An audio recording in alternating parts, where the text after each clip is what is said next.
Hello, my dear students of Class 10. I welcome you to this online learning. I hope that this video will help you to understand the works of mercy and to live a life of holiness. In the first two chapters, we have learned about God's call to holiness and how to live a virtuous life. So we grow in virtue particularly by practicing the works of mercy. Here in this slide, you will see the two types of works of mercy.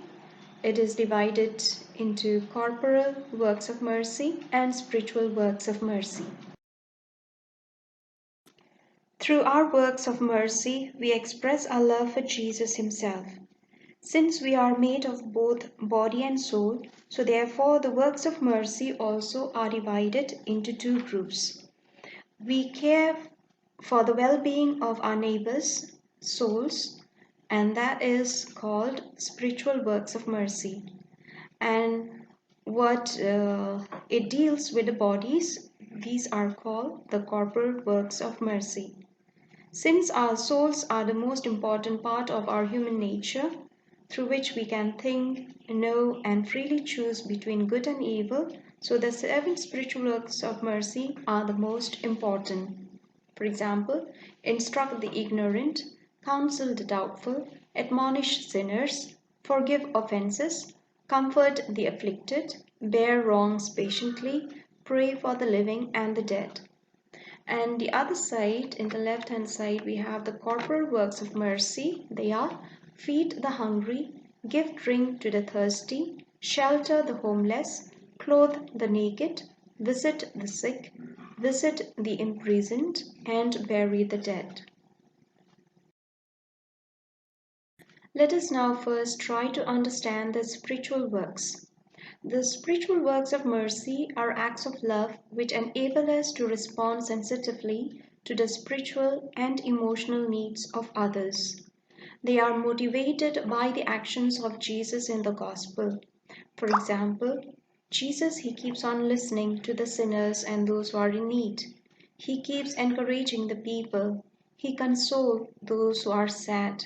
He gives time for the people to be with him who wish to listen to him.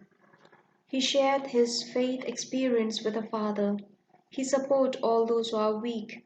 He forgive all the sinners. He accompany those who are weak, and he endure the wrong things done to him, and he understand the weakness of human being, and he keeps on praying for you and for me. Before we go in details about the 7 spiritual works of mercy, let us count them one by one.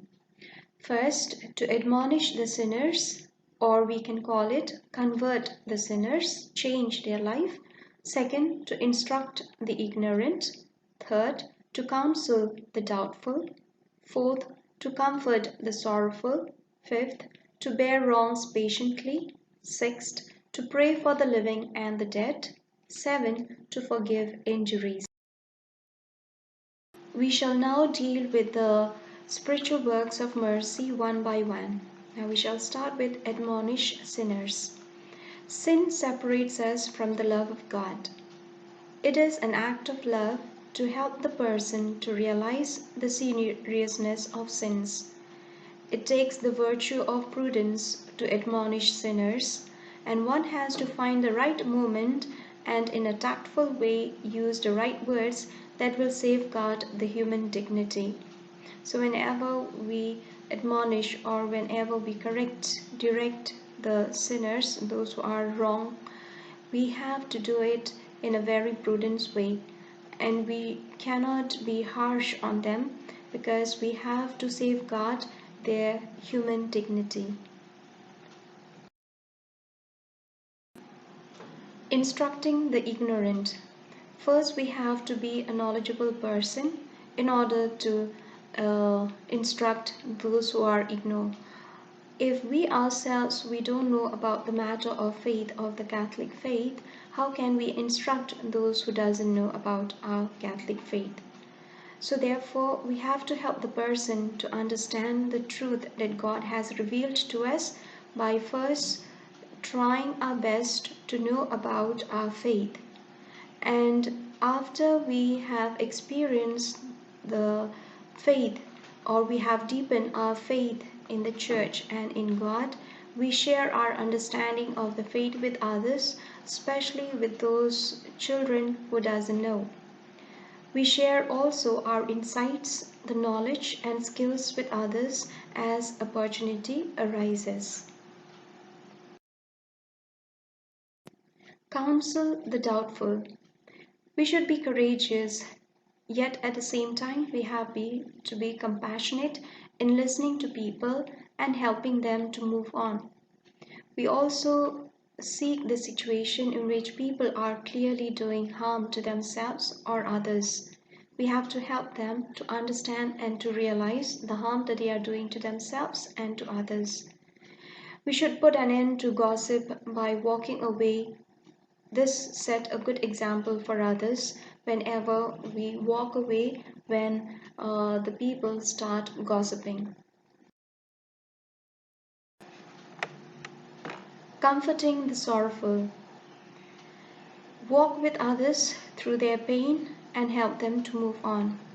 This is the first example, how to comfort the sorrowful. We have to offer positive words to those who are having a difficult times in their lives. We need to assure them that all things pass away. So even the sad moments or the difficulties and problems that we go through in life, all these will pass away. We need to have the spirit of endurance, and this is what we teach the people by comforting them. Be present to those who are struggling or in emotional pain or despair. So we need to be present, to be there, and to comfort those who are in pain. For example, when somebody is sick in the family or when somebody dies in the family, we give our loving comfort by being present at that moment with the person. Bearing wrongs patiently, what does it mean? This means that we have to work at being less critical of others, not to think more about their weaknesses, but we have to think also of their positive side of the person. Second, we should overlook minor flaws and mistakes. Every person makes mistakes, so therefore, there are at times that we have to overlook or we have to forget the minor flaws that the person makes.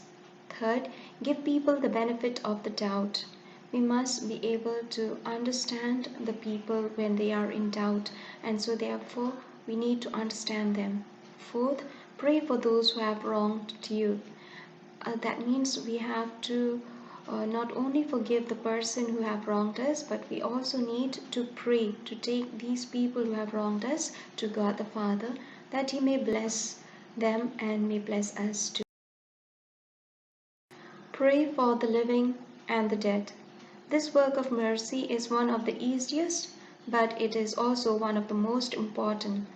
So our prayers should extend also to cover our enemies, not only those whom we love, but it should also reach out to those people who have hurt us. Last, prayer is the most wonderful gifts we can give to others, including those who have died. Many a times, many people, they have done so many good things, but then we are not able to reward them for the good things that they have done. The best gift that we can give or that we can return for the good things that we have received from others is by praying. For example, for you, you cannot reward all the good things that your parents are doing to you.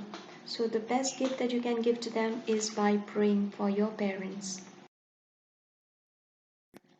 Now we have come to the 7 corporal works of mercy. Let us see them one by one.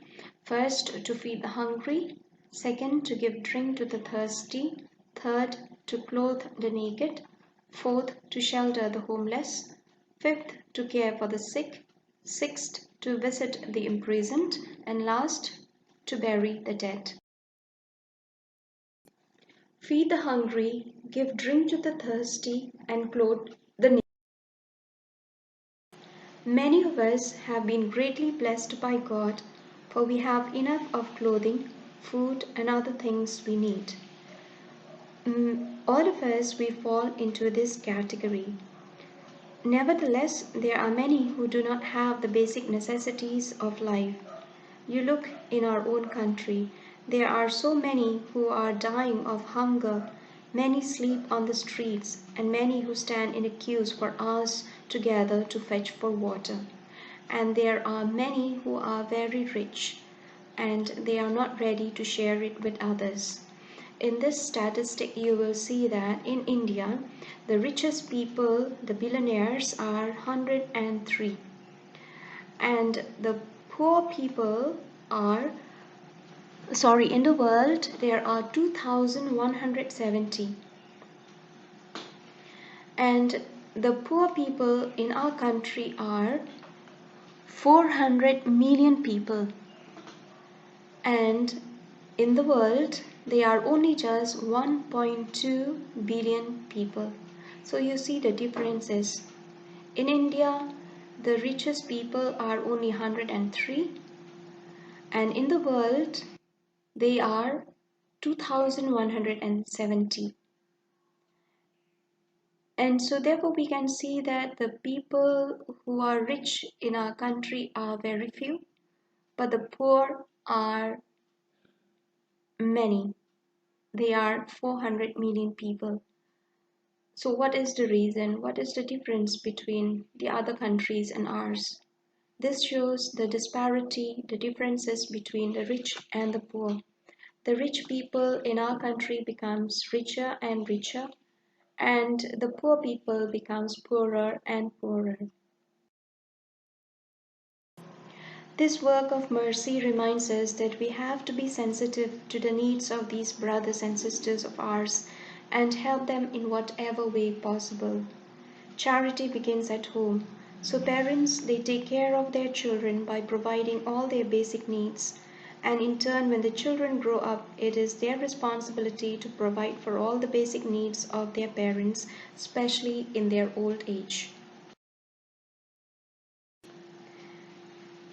Visit the imprisoned. There are many people who go to visit the prisoners, like for example, our Pope Francis, the bishop, the priest, the religious, and there are also many lay people who visit the prisoners. In the prison hold many types of people.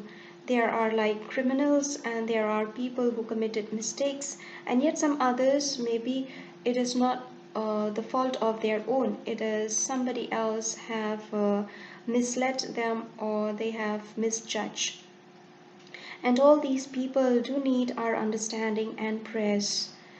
God's grace may flow into them through our kindness and prayers, and may help them to have a change of heart.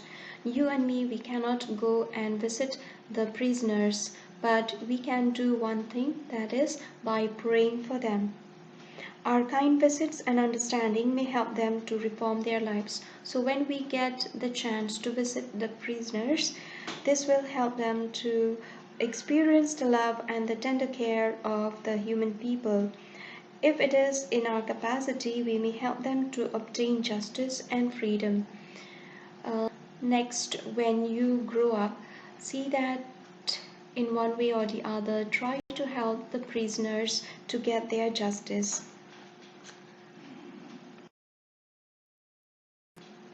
There are also people who are not in jail, but they are equally confined due to various reasons. For example, like old age. In this picture, you will see a lady looking out. She looks very lonely. And then a young girl living far away from the family. She also may experience the type of loneliness that the prisoners face. So all of us, we need love, we need concern. So let us show our love, our concern for all those who are experiencing loneliness and rejection. We must understand and pray for them that they may be able to cope up with their condition and to accept their cross in faith. Shelter the homeless. There are innumerable people in the world who do not have a shelter. Many are driven out in their homeland due to war, poverty, or persecution. In our own country, we can find thousands of people lying on the streets with no roof over their heads. We may not be able to help these people directly by giving them shelter. However, we can always reach out to them by supporting them in all the ways possible through institutions and centers that take care of the homeless and the abandoned. I remember in our place we make it a practice twice in a year to help these people who are homeless. We have got a group of MC sisters and MC brothers in our place, and we used to make a practice that we go and contribute from the little that we have by giving clothes, by giving all the basic necessities to those institutions so that they will be able to help all these people who are homeless. Visit the sick. The sick are often lonely. They are often frightened and they need encouragement from you and me. So, visiting the sick in our neighborhood, in the hospital, nursing home, old age homes, etc., is an act of mercy that brings love and happiness to those who are suffering. Our visit would bring them comfort, courage, and hope, and especially those who are very sick, like, for example, terminally ill.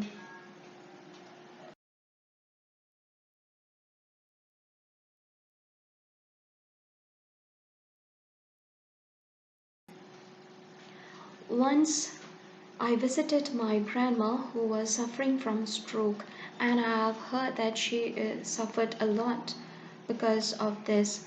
But then, when I visited her, I found that she was such a joyful person, so happy that I couldn't see a bit of her suffering. And so I was wondering, how can this grandma able to bear up so much of her suffering? And the thought came to me that the person forgets their suffering when they are with their loved ones. So, my dear students, whenever we visit the sick, they always feel happy and there is joy and happiness in them. There is a kind of hopefulness and joy. So let us not hesitate to visit the sick because they need our comfort and they need us to share our joys with them.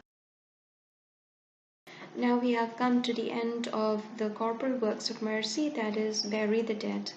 We do this act of mercy because it urges us to bury the dead with respect and honor. We, the Catholics, we show lots of respect and honor to those who have gone before us. We remember them throughout the year. We remember them at Mass. We remember them especially on the 2nd of November, that is All Souls Day. How do we practice this act of mercy? It is by participating in the funeral services, and then we offer our prayers for the soul uh, who have gone before us, and by expressing our sympathy to the bereaved family. That means to the family who have lost their dear ones. Once again, before we end this video, let us once again remind ourselves of the works of mercy, the 7 corporal works and the 7 spiritual works. Feed the hungry, give drink to the thirsty, clothe the naked, shelter the homeless, visit the sick, visit the imprisoned, and bury the dead. These are the 7 corporal works. And the 7 spiritual works are: counsel the doubtful, instruct the ignorant, admonish sinners, comfort the afflicted, forgive offenses, bear wrongs patiently, pray for the living and the dead. So, by living a virtuous life and by practicing all these works of mercy, we will be happy forever with God in heaven and now in this earth. Now we have come to the end of our lesson. The activity that I would like you to practice during this week is to consciously choose one act of mercy daily and put it into practice.